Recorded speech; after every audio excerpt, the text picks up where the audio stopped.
yapmış. Bunlardan çiğ köfte. Böyle hepsini attı. Hepsini robottan geçiriyor. Bu pratik çiğ köfte. Kolay. Bence hayat bu kadar nefret besleyecek kadar, kötü kalplilik, kalbini karartmak kadar çok uzun olmadığını düşünüyorum. Bir de şöyle de bir hayat mottom var her zaman. Birilerinin müsaitliğini bekleyerek kendi hayatımı kaçıramam.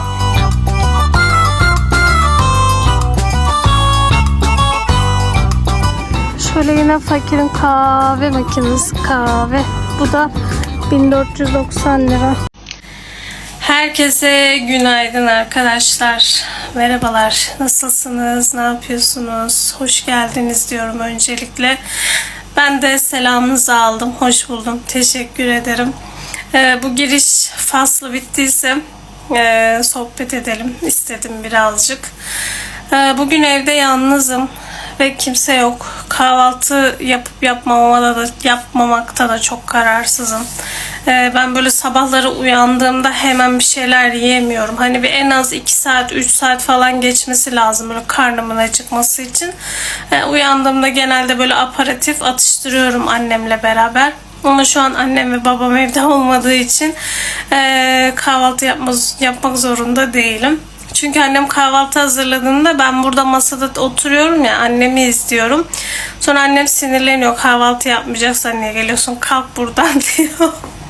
Hazır sofraya oturuyorsun yine yemek yemiyorsun diyor. Doğru söylüyor ama ne yapayım yani, midem böyle, yiyemiyorum.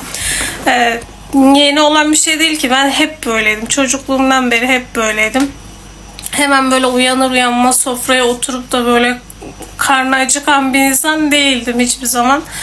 Normalde sabahları ben kalkıp Türk kahvesi falan içmem ama şu an canım inanılmaz bir Türk kahvesi çekti, bilmiyorum. Hatta önümde de kek var, böyle Türk kahvesi kek, böyle tatlı bir şeyler çekiyor yani. Kahvaltı değil de böyle yumurta, peynir, zeytin değil de böyle tatlı bir şeyle kahvaltı yapmak istiyor gibiyim. Bilmiyorum. Saat şu an 9.30. Yani ben uyanalı bir yarım saat falan olmuştur. Kendime gelme sürecim zaten bir yarım saat 40 dakika sürüyor. Böyle yatakta boş boş telefonla Reels falan kaydırıyorum öyle. Bakıyorum kim ne yapmış falan diye. Öyle bugün evdeyim. Yalnızım. Bugün aslında dışarı çıkma gibi bir planım var ama şu an değil. Akşama doğru çıkarsam çıkmayı düşünüyorum. Küçük bir işim var. Halletmeye gideceğim onu. Ama bugün mü giderim, hafta içine mi bırakırım bilmiyorum. Dediğim gibi ilerleyen saatlerde bakarız ona. Ama genel olarak bugün evdeyim arkadaşlar. Bugün gerçekten hiçbir yere falan gitmek istemiyorum. Dün aslında annemgil şeye gideceklerdi. Kırıkkale'ye gideceklerdi. Bu arada ben Kırıkkaleliyim. Söylemiştim soru cevap videosunda ama nerelisin diye soranlar da var. Kırıkkaleliyim. Yani hala geliyor videosu. Benimle ilgili merak ettiğiniz şeyler varsa arkadaşlar soru cevap videosu çekmiştim. Oradan izleyebilirsiniz. Yaşımı da söyleyeyim. 34 yaşındayım. Kırıkkaleliyim. Ankara Keçiören'de oturuyorum. Bunu bir başından söyleyeyim. Çünkü çok fazla yeni takipçi geldi. Onlara da ayrı ayrı teşekkür ediyorum. Hoş geldiniz diyorum. İnsan böyle emek verince, karşılığını alınca gerçekten çok daha fazla şevkleniyor ve video çekesi geliyor. Ama zaten ben çok yeniyim arkadaşlar. Gerçekten ben düzenli olarak sanırım 6-7 aydır falan çok düzenli video atıyorum. Ara ara böyle bir 2-3 haftalarda kayboldum. Kayboldum dediğim böyle ne bileyim çekmek istemedim falan ama şu son zamanlarda özellikle bu sanırım 2 aydır falan haftada 3 gün video atıyorum. Aksatmamaya çalışıyorum ve kendimi buna da hazırlamaya çalışıyorum. Çünkü video çekiyorsanız düzenli olmak zorundasınız. Düzenli ilerlemek zorundasınız. O yüzden bu konuda da beni böyle teşvik ediyorsunuz. Özellikle 3-4 tane arkadaş var. Onlara ayrı ayrı teşekkür ediyorum. Gerçekten hem videolarımda hem Instagram mesajlarda falan olsun hepsi beni ayrı ayrı destekliyorlar. Onlara da çok teşekkür ederim. Ben beni destekleyen insanları hiçbir zaman unutmam. Yani karakterim de böyledir. Tabii bunu benim anlatmama ben tabii bunu ben anlatınca çok samimi gelmez. Sizin kendiniz görmeniz daha mantıklı ve samimi içerir. Ama kendimi de anlatmak ve tanıtmak adına tabii böyle bazen kendimle alakalı şeyler de söylemek istiyorum. Mesela söylediğimde ilerleyen zamanlarda çelişiyor muyum, çelişmiyor muyum? Bunu zaten siz daha iyi ve net görürsünüz. Dediğim gibi ben yapılan iyiliklerin hiçbirini unutmam. Yapılan kötülükleri çok çabuk unuturum. Çünkü kinci ve kalbini karartan, nefret besleyen bir insan değilim. Hiçbir zaman da olmadım. Ben en ufak bir şeyde gerçekten çok çabuk sinirlenirim. Bak bu konuda kendimi eleştiriyorum. Yani böyle mesela çok küçük bir şeye büyük bir tepki verebilirim. Çok kızabilirim, sinirlenebilirim. Ama bu hani şey değil, geri dönüşü olmayacak laflar, kelimeler etmekten bahsetmiyorum. Ama mesela diyelim ki biriyle mesajda kavga ettim ya, eğer ki barışma düşüncem varsa ya da mesela pişman olduysam ya da onun yaptığı şeyi unutmak istiyorsam, yani sevdiğim bir insansa ondan bahsediyorum. Direkt mesela WhatsApp'taki o kötü konuşmaları veya söylemiş olduğumuz o karşılıklı olarak o mesajları silerim. Silerim ki tekrar girip okuduğumda ya da bir şey yazmak istediğimde, bir şey söylemek istediğimde tekrar aklıma gelmesin, unutayım diye. Aslında yani doğru bir şey yaptığımı düşünüyorum. Çünkü yani bence hayat bu kadar nefret besleyecek kadar, kötü kalplili, yani kalbini karartmak kadar çok uzun olmadığını düşünüyorum. Yani hep bu kafadaydım. Her zaman bu konuda bu böyle düşünürdüm. Yani vicdan ve merhamet konusunda gerçekten kiminle yarışırım bilmiyorum ama çok vicdan ve merhamet sahibi olduğum için bunun sonucunda hep kendime zarar veriyorum. Ne yazık ki. Yani hem psikolojik olarak hem fiziksel olarak böyle içime attığım şeyler benim beden olarak benden çıkıyor aslında. Ama bu seneki yaşım için söylüyorum. Yani 34 Haziran'dan itibaren artık 34 yaşına girdim. 34 yaşından itibaren hem mental olarak hem kafa olarak hem karakter olarak çok daha farklı ve değişkenlik gösterdiğimi düşünüyorum. Mesela artık hayatımda istemediğim insanları istemiyorum.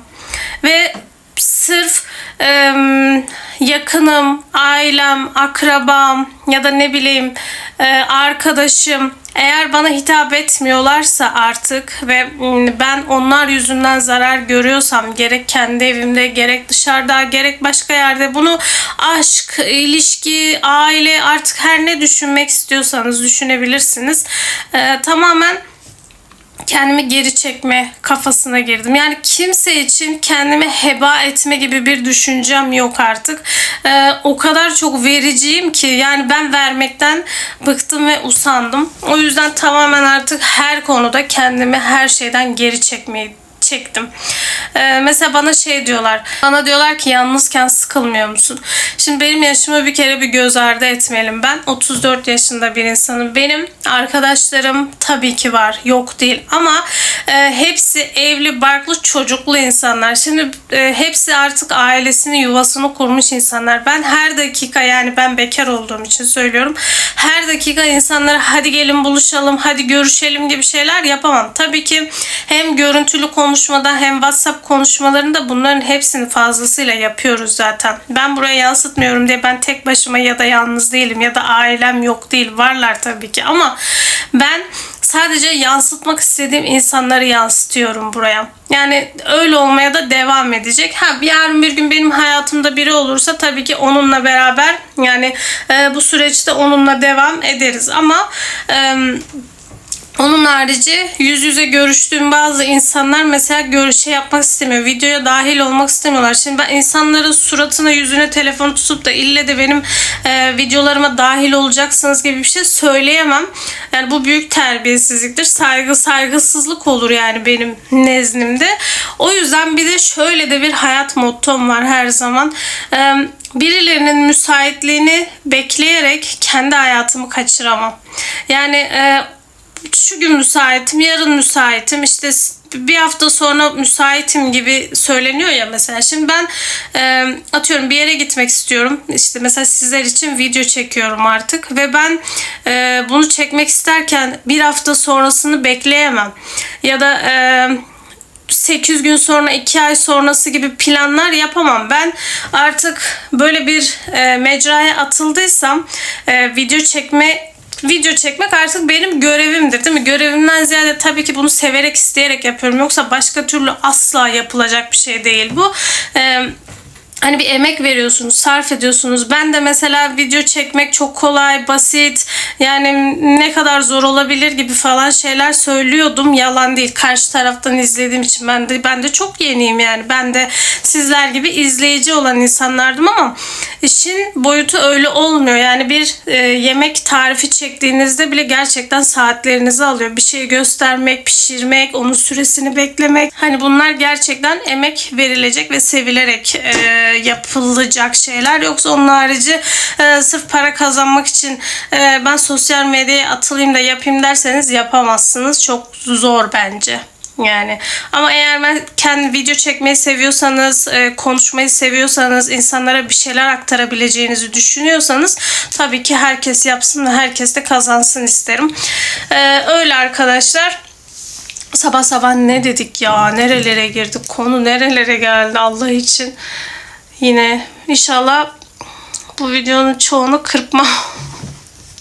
Bazen konuşuyorum var ya, taramalıya bağlıyorum. Sonra düşündüğüm zaman Nur ne diyorsun? Ne saçmalıyorsunuz falan yapıyorum. İnşallah siz öyle düşünmüyorsunuzdur.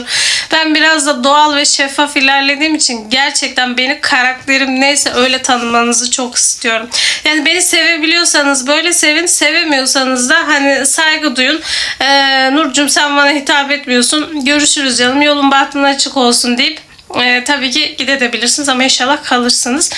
Çünkü gerçekten kafamda güzel şeyler var yapabilirsem. Ama dediğim gibi daha çok yeniyim. Daha insanlara kendimi anlatma, tanıtma sürecindeyim. Siz severseniz ilerleyebilirim. Sevmezseniz ben de herkes gibi bir gün var olup yok oluş tarafına geçerim. İnşallah seversiniz diyorum. Neyse ben kalkayım, kendime kahve yapayım. Şurada da bir dilim kek yiyeyim. Canım çekti. Akşam dışarıya çıkar mıyım? Ona bakarız artık ya. Bilmiyorum. Aslında bugün yemek de yok evde. Belki yemek yaparım. Ne yaparım bilmiyorum ama yarın için. Ona da bakarız. İlerleyen saatlerde yaparsam beraber yaparız. Yapmazsam belki dışarıda görüşürüz arkadaşlar. O zaman ben gideyim kendime bir kahve yapayım. Sabah sabah çok konuştum. İnşallah başınızı ağrıtmamışımdır. O zaman görüşürüz ilerleyen saatlerde arkadaşlar. Şimdi ben bir markete geldim de şurada yeni bir ürün gördüm. Fıstıklı kebap severlere. Bunun fiyatı neredeymiş göremedim.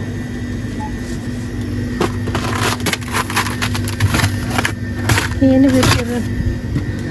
Siz gördünüz mü? Ha, burada 239 liraymış. Fıstıklı kebap.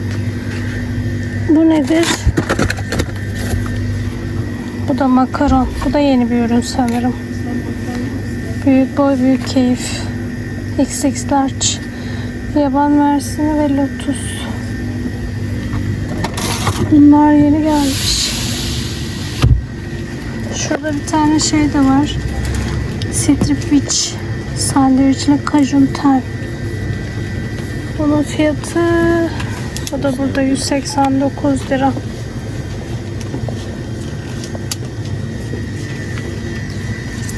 Mesela ben şimdi şuradan bir tane tavuk göğsü almaya geldim. Tavuk göğsü yok mu?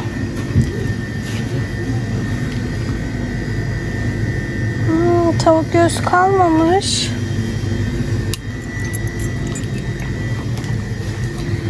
Şu ne? Izgara tava. Kemikli mi oluyordu? Yok, kemikli değil herhalde. Bunun kilosu da 359 lira. Bir tane bundan alayım. Kemiksiz değil mi bu?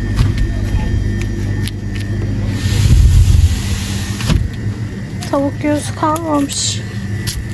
Göremedim.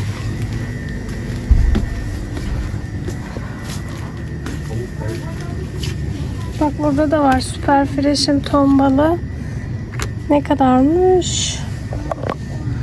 135 lira. Katkısız omega 3 kaynağı. Benim evdeki şey zeytinyağında bekletilmiş. Bu da Derya 121 lira. Neyse aldım, onu da yapmadım daha.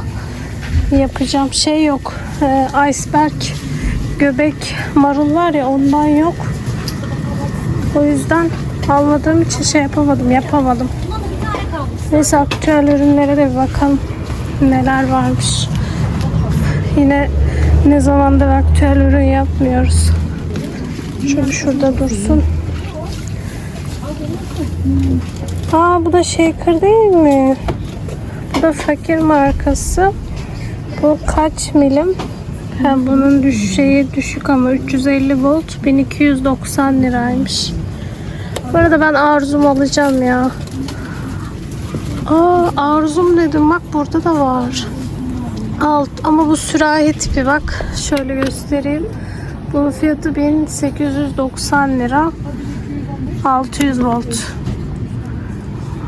Yanında bir tane şişesi de var ama bu sürahi tiplerden. Bilmiyorum ki.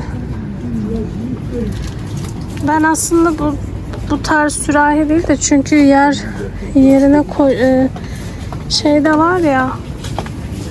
Bir de bunu nereye sığdıracaksın, o da var. O yüzden böyle daha küçük tek kişilik bir şey arıyorum. Ama bu da güzel. Büyük mü kızım? Ona bir bakayım. He? Çok büyük mü bu yoksa? Yo, iyi olmuş. İyi olmuş. Yakışmış. Şunu bir düşüneyim, eve gideyim de bakayım. Adını yazayım. Ne diyecek? Bunun fiyatı da 1890 lira. Amca da şapka denemişti, onu soruyor. Büyük mü oldu diye. Bunun şeyi yok. Yanında ayrıca şişesi yok. Bu da sürahi diye bilemedim. Sürahi istemiyorum çünkü. Bana belli olmaz ama neyse. Bu aralar hep bu shaker'lara bakıyoruz ya, her yerde karşımıza çıkıyor. Bak burada böyle bir su bardağı var. 179 liraymış. Şöyle göstereyim. Üçlüsü.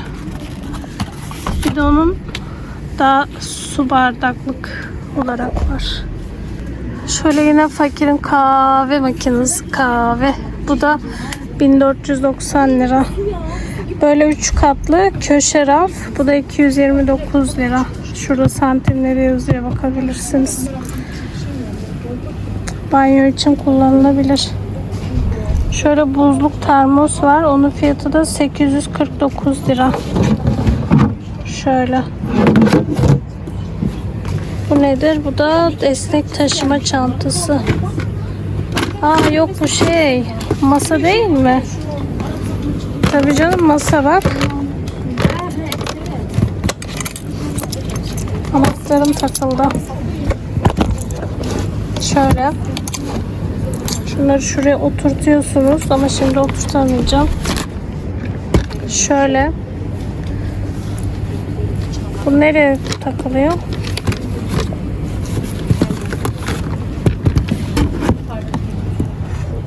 He tamam, pardon, sepetin üstüymüş. Ben onu ayrıyeten şey zannettim bir an. Ayrı masa olarak düşündüm de böyle ikisi bir işte. Hem sepeti var hem masası var. İkisini birlikte kullanıyorsunuz. Çok mantıklı. Onun fiyatı ne kadar? 159 lira. Şöyle çekmece içi kaşıklıkta 139 lira şu. Bu mantıklıymış değil mi? Güzelmiş. Böyle akşamları parka, bahçeye falan gittiğinizde bunu doldurun mesela. Çıkın parka, bahçeye.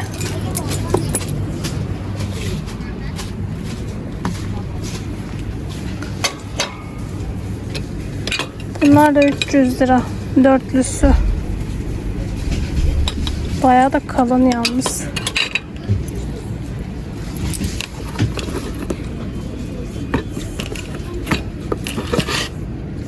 Bunlar da organizer.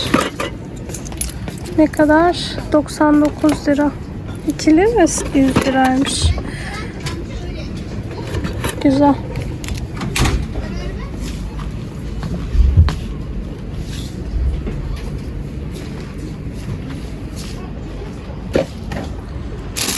Bunlar da toz alma şeyi. 89 lira. Bir de kırmızısı varmış.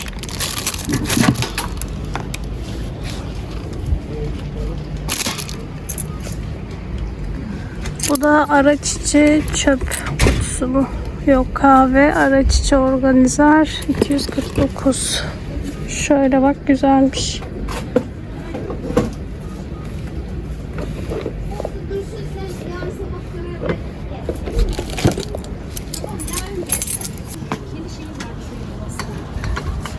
Hemen geliyorum.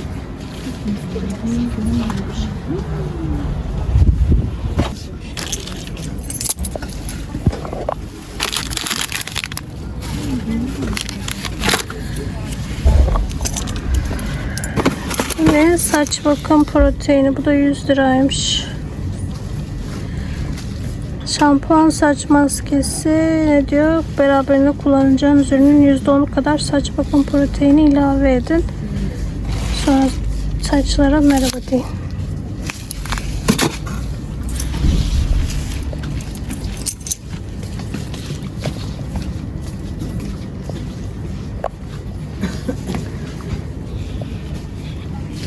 Sanırım çok da yeni bir ürün yok ya, ben göremedim. Yine baktığımız şeyler var. Şu mesela şarjlı tuz, baharat öğütücüsü 349 liraya düşmüş.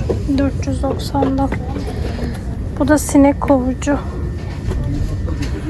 Bu ne kadarmış? Ben göremedim fiyatını. Bunlar da saklama kapları mı? Elimi kesiyordum.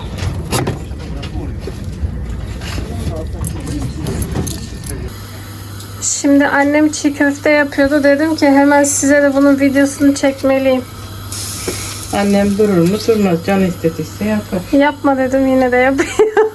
Vallahi canım istedi. Para verip de alacağıma kendim daha güzelini yaptım. Yani en azından evde ne olduğunu falan görüyor. Dedim size çiğ köfte yapıyorken videosunu çekeyim dedim. Robotu göstermek istiyorum. Bu robot kaç yıllık anne? Bu robot sizinle yaşıt. Ne, 30 yıllık falan. Yani 25 yılı İlkokula vardır. belki fazla da olabilir. Gerçi bu eski tip robotu bilen biliyordur zaten. Yıllarca kullanıyordum. Aynen. Şeyden dolayı Arzum markasını görünce, şimdi biz shaker bakıyoruz ya anne, blender. Onun şeylerine bakıyoruz. Yıllarca kullanıyorum onu. Biri de şey yazmış. Hatta bir arkadaş da yorum yazmış. Arzum markası çok güzel. Ben de Arzum bakıyorum demiş. O yüzden şimdi bunu görünce aklıma geldi. Bak, demek ki teknolojik üründe Arzum gerçekten iyiymiş yani. Bu bizim büyük robotumuz. Bir tane de küçük vardı. Onun markası neydi? Bir de şöyle normal küçük blenderlar, robotlar var ya. Bak, bu da Arzum'muş. Bunu da Arzum almışız. Hatırlamıyordum. Demek ki Arzum'dan devam. Arzum güzel bir marka o zaman, Vallahi teknolojik ben de olarak. yıllarca kullanıyordum. Evet, bu gerçekten çok eski bir robot yani. Maşallah diyelim de bozulmasın. Böyle çiğ köftelerde. Annem böyle hepsini karıştırıyor. Robottan geçiriyor. Ondan sonra yoğuruyor değil mi? Evet, bir soğan rengi doğrayacağım içine. Ya bir de öğrenmiş olurum. Onlar biliyordur da ben öğrenmiş olurum. Bazen kendi videolarıma dönüp bakıyorum, biliyor musunuz? Annem nasıl yapıyordu diye. Açıyorum, izliyorum. Özellikle bu şey var ya, tavuk köftesi videosunu çekmiştim, izlemişsinizdir. Orada mesela bazen tarifine bakıyorum annem nasıl yapmış diye. Ya gidiyoruz, o kadar para veriyoruz, hiç lezzeti yok.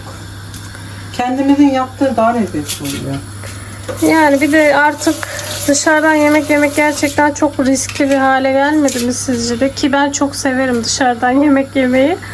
Ama artık mümkün mertebe evde kendim yapmaya çalışıyorum. Ben de çok seven biriydim dışarıdan yemeği, Evet, ama annem de öyle. rahatsız olmaya başladım dışarıdan yedikçe. Şimdi buraya bir de isot koyacağım. Hepsini robotla çekeceğim, isot orada yok. Şurada var mı diye baktım da şu şey sumak Sumak mıydı bu kız? Sanki dünyada ilk günümmüş gibi davranmam peki. Şimdi isotonu da yapacağım bu şekilde. Robotta yeter. Yani yoğururken çok güzel göstermiştim herhalde. Çekmişizdir, hatırlamıyorum ki. Tuzunu sonra atacağım çünkü tuzu belli olmuyor. Bu şeyler de tuzlu olduğu için baharatlarda. Böyle hepsini attı. Hepsini robottan geçiriyor. Bu pratik çiğ köfte. Kolay.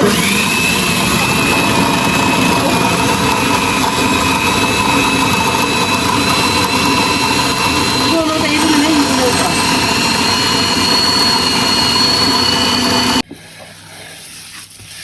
Ağzım yandı.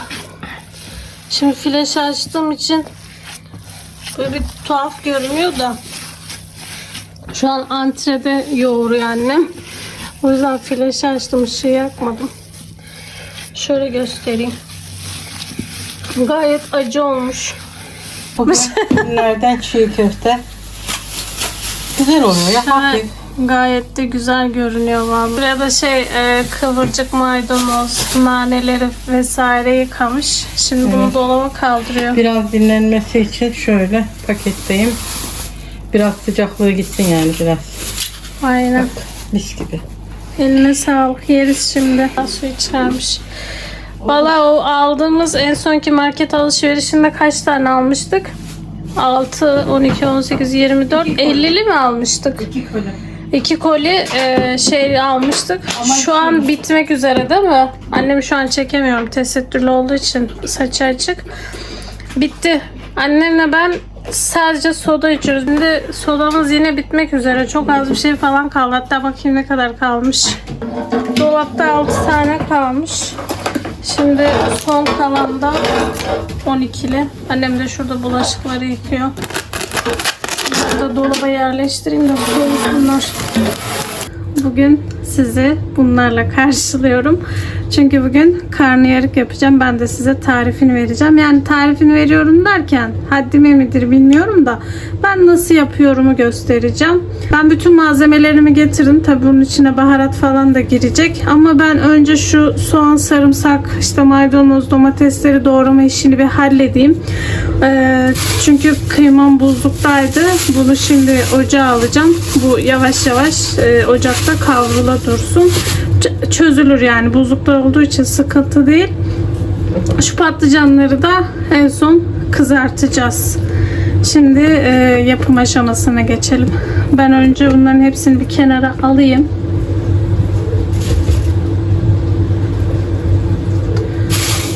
Şunu da bir tavaya koyayım. Bu yavaş yavaş pişmeye başlasın. Şimdi ben direkt kıymayı bunun içine koyacağım. Ağzımı kapatayım ki yavaş yavaş bu şey yapsın. Ben şu malzemeleri doğrayana kadar bunu şimdi ocağa alıyorum.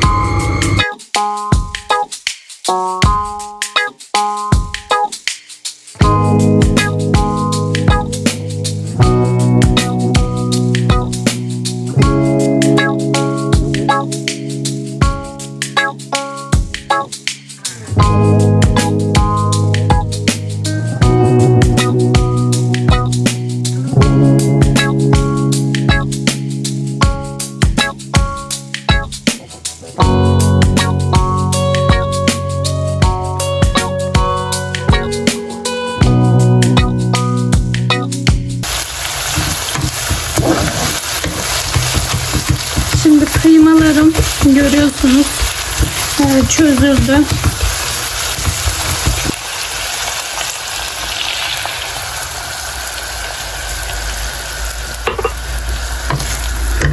Şundan kıyma içinde.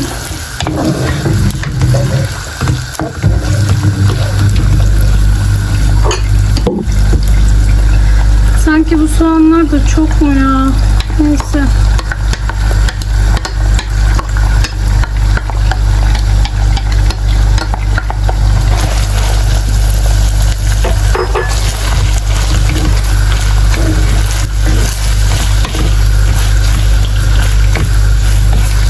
Soğanları biraz kavurdum.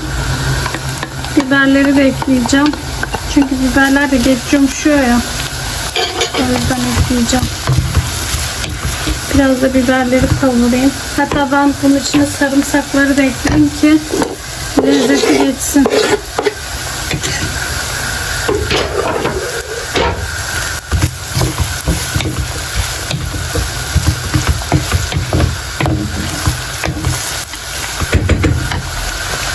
Şimdi biraz salça ekleyeceğim.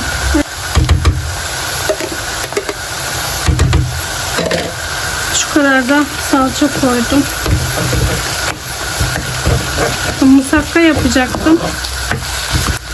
Sonra vazgeçtim. Karnıyarık yapayım dedim. Çünkü patlıcanlar tam karnıyarık patlıcanıydı. Hatta domatesi de ekleyelim.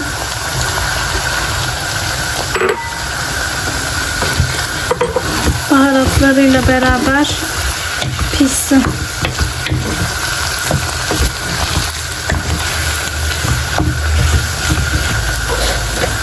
Şimdi ben baharat olarak biraz pul biber, yani benimki biraz aşıyor, biraz bayağıca pul biber ama sonra biraz karabiber. Yalnız bu karabiberden de şey çıkarmak çok zor. Şöyle dökeceğim.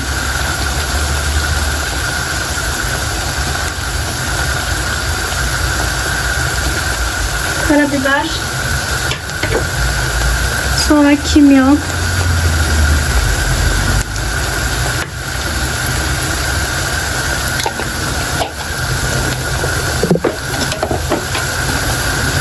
En sonda tuzu. Şöyle biraz da tuz yeterli. Bunları güzelce harmanlayalım. Maydanozları eklemeyi unuttuk arkadaşlar. Dur, buhar olacak şimdi.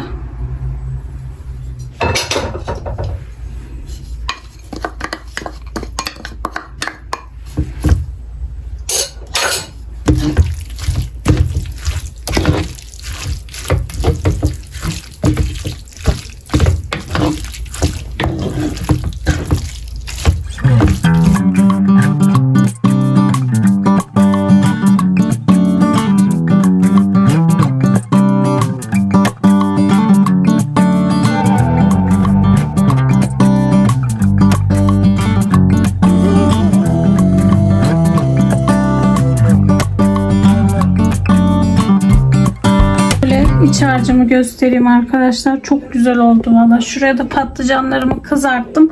Şimdi bunları borcama dizeceğiz. Sanırım iç çok fazla oldu ya. Neyse, kalırsa eğer başka bir şekilde değerlendiririz onu. Çok güzel oldu bence. Sizce nasıl oldu?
Bence yeterli.